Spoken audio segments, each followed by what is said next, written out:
Improving your emotional intelligence. The first step is self-perception. This is crucial. You cannot skip this step. You may think that you know yourself deep down inside. You may think that you are a very self-aware person. Guess what? Think again. In many cases, we assume that our emotions. We make all sorts of snap judgments about how we feel. Little do we know that we're actually feeling many things at the same time. This always shocks people, even those who claim to be totally self-aware. This is why at this point in time, I need you to drop all your assumptions about how well you know yourself. Instead, ask yourself a very simple question. How aware am I of all my emotional states? Pay attention to the word all. This is plural. Every time you feel strong emotions, it usually doesn't just involve one emotion. You're feeling something before, during, and after that strong emotional state. If you ignore this or dismiss it outright, you're doing yourself a big disservice. You really are. You're putting yourself in a situation where there's a disconnect between how you're feeling and how others perceive you. You have to understand that there is often a disconnect between what you think you feel and what others say you're feeling. Now, this is not a question of opposition. This is not a question of black and white opposites, that either one is true and the other is false. Instead, this is a question of seeing the big picture. For example, you're feeling depressed that your ex-girlfriend is going out with somebody else. But if you dig deep enough, you're not just feeling sadness. You're also feeling nostalgia and a sense of disappointment in yourself because you did not treat her better. You may even be feeling angry at yourself. There are so many different emotions that are going on. It's kind of like a tossed salad. There are many different layers to this emotional state that you're in. It would help tremendously if you consult with other people to get the view from outside. You may feel just totally depressed, but it may well turn out that there are other things going on. If you are aware of these and you are able to overcome your own sense of denial, then you become less disconnected. You will be able to clearly express your emotions better. But most importantly, you will become more aware of what you are truly feeling in any point in time. The problem of denial. Why do people play the denial game? Why do people lie to themselves? Well, a part of that is due to the fact that we are playing to the crowd. For example, guys are not supposed to feel sad. You're supposed to be tough, independent, and autonomous. Negative feelings should slide off you like water off a duck's back. Similarly, if you're female, you're supposed to feel empathetic. You're supposed to be compassionate. So when you feel contempt and anger, you get confused. You have to overcome this and replace it with a deep sense of authenticity. You have to remember that there's no such thing as a right and wrong emotion. What's important is that you are fully aware that you are feeling it. That's all you need to do. Acknowledge that you are feeling it. Clearly identify it. There's nothing to explain. There's nothing to be embarrassed about. There's nothing to sweep under the rug. Just acknowledge it. Don't label it as ugly, inappropriate, or something a bad person would feel. Your job is to be as clear as possible about the emotions that you're feeling. Take ownership of them. There's no need to apologize for them. Overcome this natural sense of denial because since we were children, we were trained to deny our feelings. We were trained to make excuses for them. Well, starting now, you're going to have to overcome that. You can't assume that you'll automatically be understood. Another problem that gets in the way of a heightened level of emotional self-perception is the idea that people will automatically get us. I really can't blame people for thinking this way. After all, when you were a kid and you were going through your emotional growing pains, your parents gave you a lot of rope and they played along. They may have even enabled you. The problem is, at some point, you're going to have to grow up. The people around you are not going to bend over backwards to try to understand you. They're not going to give you the benefit of the doubt. They definitely are not going to give you much rope. Don't put yourself in the position of constantly assuming that people will automatically understand what you're expressing and what your words truly mean. You have to understand that people have enough problems of their own. They have their own lives to live. Otherwise, you're putting yourself in the situation where people are basically going to be walking on eggshells around you. You will be a very unpleasant person to be around. You don't want to play that game. You have to get rid of this mental crutch. The more you believe that people will automatically understand what you're feeling, the less likely you're going to be doing the heavy emotional work of being truly emotionally self-aware. Stop playing to the crowd. In addition to what I described above, another way people play to the crowd involves some sort of emotional kabuki theater. Have you seen a kabuki show? The emotions of the actors are fixed. They are formulaic. It doesn't take a rocket scientist or a very sensitive person to figure them out. In fact, you can actually read people's emotions in kabuki because they are very easy to tell apart. When you play to the crowd, you are engaged in kabuki theater on an emotional level. Why? Well, when you express your emotions based on social expectations, you're not really showing your real face. You're not really expressing what you truly feel. Instead, you look at your situation and imagine what the right emotional state is. In other words, you're looking for what's socially acceptable. Then you express your emotions along those lines, exactly like kabuki theater. Life does not work on formulas.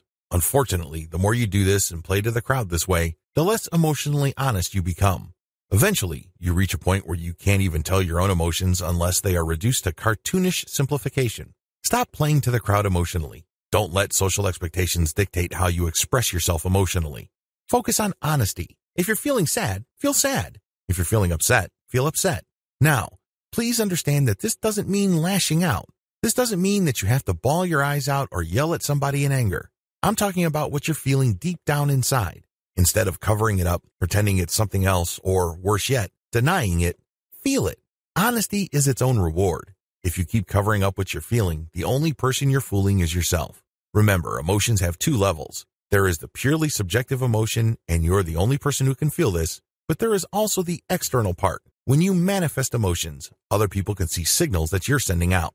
Unfortunately, unless you are completely honest with what you're feeling, oftentimes, there is a disconnect between the objective signals you're sending out and what you subjectively feel. This type of honesty is its own reward. The more you practice honesty deep down inside, the better off you will become.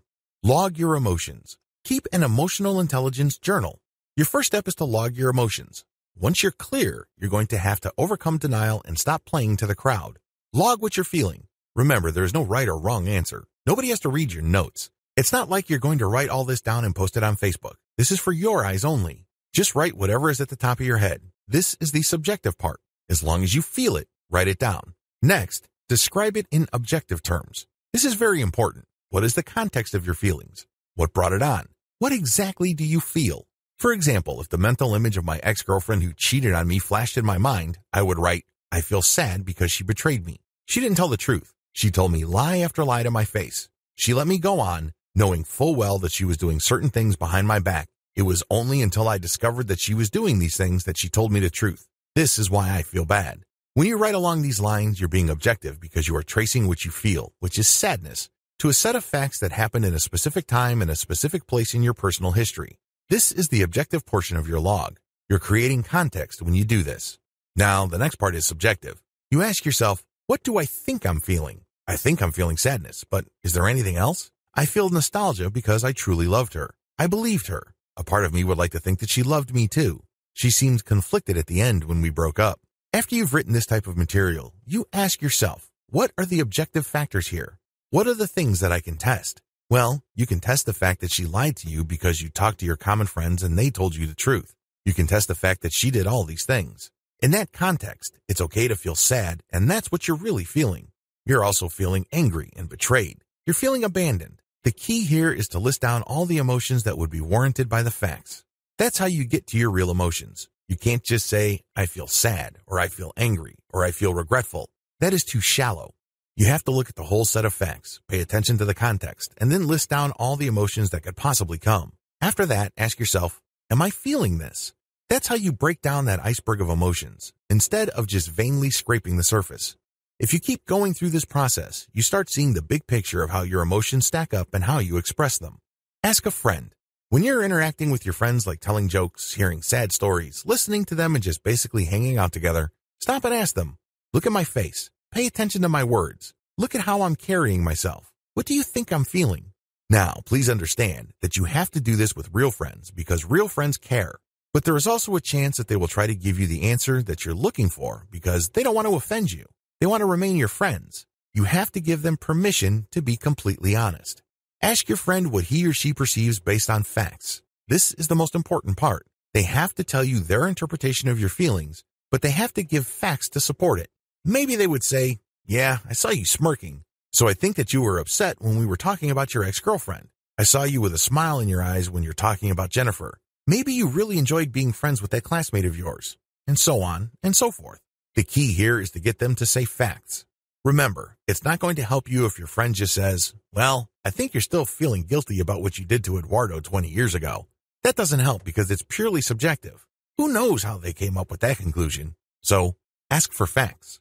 What you're doing is you're trying to correlate what you're subjectively feeling with what your friend perceives objectively. This goes a long way in fixing that disconnect that I described earlier.